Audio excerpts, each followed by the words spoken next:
Good afternoon, everyone. All right, so today's video is brought to you by my amazing neighbor, Paula, who is out taking the kids on a walk around the block because she said, you gotta keep doing the videos, and she knows that it's spring break. So shout out, Paula, you are amazing, thank you. Also, in honor of today's post, which is all about synthetic colors, I was like, okay, what is the brightest oil that I can get right now? And of course, my mind immediately went to blue cypress. Which one can I apply? So blue cypress, I'm gonna put a drop in my hand. It's a thicker oil. Let's see. So it'll take a little bit to get here, but I wanna show you this bright blue, like an azure blue color. Here we go. All right, look at that. Look at that beautiful blue. No synthetic colors there. So this is just a really good one for using. Just great as a chest rub. It is thicker. So it does have that thicker viscosity, that thicker tendency. Woody, spicy aroma. It's used to help release pessimism, ruthlessness. It releases that irritation in your emotions, which I'm really not experiencing right now. I pulled it because of the color, but just really great to help us feel empowered to speak and speak truth. So anyways, let's talk about synthetic colors and why we want to totally avoid them. All right, so you know, we've talked about in the past couple of days things that we're applying on our bodies and why we want to be avoiding those. But we want to remember that synthetic colors are part of cosmetics. They're part of a lot of cosmetics. They're a part of skincare items and, yes, definitely food. So if we're worried about these things that we're putting on top of our body, let's also worry about the things that we're putting into our body as well.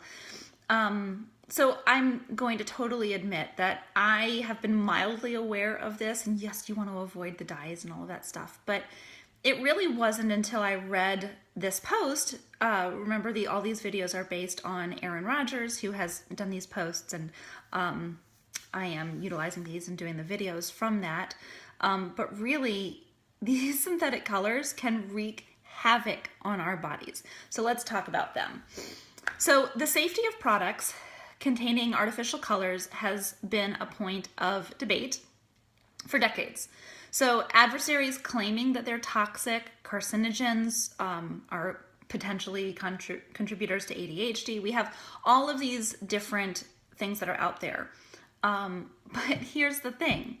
7 artificial dyes still remain on the FDA's approved list for use in the United States. 7 of them. So we are not sure if external exposure to artificial colors is hazardous to our health. It's hard to figure that out through the testing, and I'll explain in a little bit. But because personal care products contain artificial colors, almost always they're containing other unnatural substances, sodium lauryl sulfate, parabens, all of those other things. So that's really why it's hard to see if there's an external irritation, like a skin irritation in a product, in a cosmetic product. It's hard for us to tell if that has to do with the other things, the parabens, the SLS, or if it has to do with the synthetic colors. So that's where it gets to be tricky. But let's just look at some history. So for centuries, people and companies have used dyes derived from natural ingredients to color food. But many of these natural colors contain toxins such as mercury, copper, arsenic. So around the turn of the 20th century, scientists began formulating synthetic colors, and those were typically derived from coal tar. And they were going to be replacing the existing toxic natural ones. So unfortunately, the synthetic alternatives really have proven to have their own problems altogether. So 1906, the Pure Food and Drugs Act, which is also known as the Wiley Act, it instituted the first restrictions on color additives in the United States. So basically, the law banned artificial colors that proved injurious to health. And the government hired the chemist Dr. Bernard Hesse to investigate which of the existing 80 dyes that were being used in food were safe enough to be kept legal. This was all in 1906. The next 3 decades saw a process of eliminating colors that caused recurrent adverse health effects to the public. So if it was seen to be problematic over time, then they were going to be eliminated. So by 1938, we only had 15 synthetic colors that were still legal. And those were subsequently divided into 3 different categories. We had those that are suitable for food, drugs, and cosmetics. So food, drugs, cosmetics were one. Those suitable only for drugs and cosmetics. And then the 3rd category was only suitable for cosmetics. So today, only 7 colors remain on the FDA's approved list. And almost every decade, another coal tar issue surfaces. So what that does is that eliminates more and more artificial additives in America, which really overall is a very good thing. So example, after Halloween in 1950, the government banned orange number 1, when many children became ill after consumption. In the 1970s, scientific testing pointed to red number 2 in that potential carcinogenic properties, so basically causing intestinal tumors in rats. And then that was banned. Thanks, Pam. Yellow's number 1, number 2, and number 3, and number 4 are among those that have since been made illegal. And yellow number 5 is currently undergoing further testing with links to hyperactivity, anxiety, migraines, and cancer. So the color has been banned in many European countries. So that's kind of the history of the yellows. So the link between artificial colors and behavior problems is a concern, especially for parents of children diagnosed with ADHD. Conflicting results from studies among scientists explain why there are still 7 approved colors in the United States. So the CSPI, which is the Center for Science in the Public Interest, it's a non-profit watchdog group. They continue to push for the ban of existing dyes, or at least apply warning labels on products that contain them. So the EU does this for 6 of these dyes. So after a study in 2007 at the University of Southampton, the 6 dyes that came to be known as the Southampton 6, they were linked to hyperactivity in children, and they now require a warning label in the EU. The FDA, however, it's not so convinced that these measures are necessary, so they haven't gone to that length. Now, the Grocers Manufacturing Association, the members include Coca-Cola, Nestle, General Mills.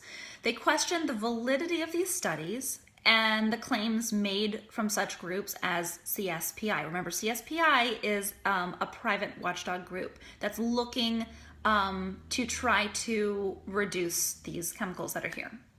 So the FDA doesn't reject the proposition that the remaining approval artificial colors can carry that adverse health effects, but the representatives generally agree that further evidence is needed before the ban happens. So the FDA is really not making that decision until they get a little bit more evidence. So the FDA scientists basically have theorized that bad reactions to artificial coloring in certain individuals may be similar to a food allergy, in that only a small, they only affect a small group of people, and the need for everyone to avoid it is not necessary. It's just a small percentage of people need to avoid that. So that's kind of the way that the FDA scientists are leaning towards all of this. And that's kind of their reasoning for not making a stance at this time. The IFIC, which is the International Food Info Council, the Information Council, It's an independent foundation that strives to communicate science-based information on health, nutrition, and food safety for public good. They've weighed in on the labeling debate as well. So, Senior Director of the Food Ingredient Department for the IFIC, Lindsay Loving, they say that warning labels could do more harm than good because, and this is a quote, adding a warning statement could confuse the general public for whom the message is not intended and could cause alarm regarding safe food ingredients that have been consumed by the general public for years. That's the statement by Loving. All right, so in the US, many popular products rely heavily on artificial colors. It places pressure on the FDA to both protect the consumer and avoid making unnecessary regulations based on shaky evidence that could put such companies out of business. So the companies that use artificial colors as subtle ingredient to enhance the appearance of food, they'd have to tweak their recipes. Candy, cereal companies, they would probably be the ones taking the hardest blows with all of this. If red number 40 and yellow number 5 disappear, basically Skittles, the Skittles tagline, experience the rainbow, is not gonna be happening. So outlawing the 7 remaining artificial colors is like requiring that car manufacturers make only electric or extremely fuel efficient automobiles. So that's gonna force companies to either drop the product from their line or create entirely new formulas in the interest of public health. So for companies that rely on coal tar colors, the cost of finding replacement ingredients, changing the recipes, the long sales issues due to less visually appealing product, that could be a death sentence for those companies and certainly those product lines. But here's the good part.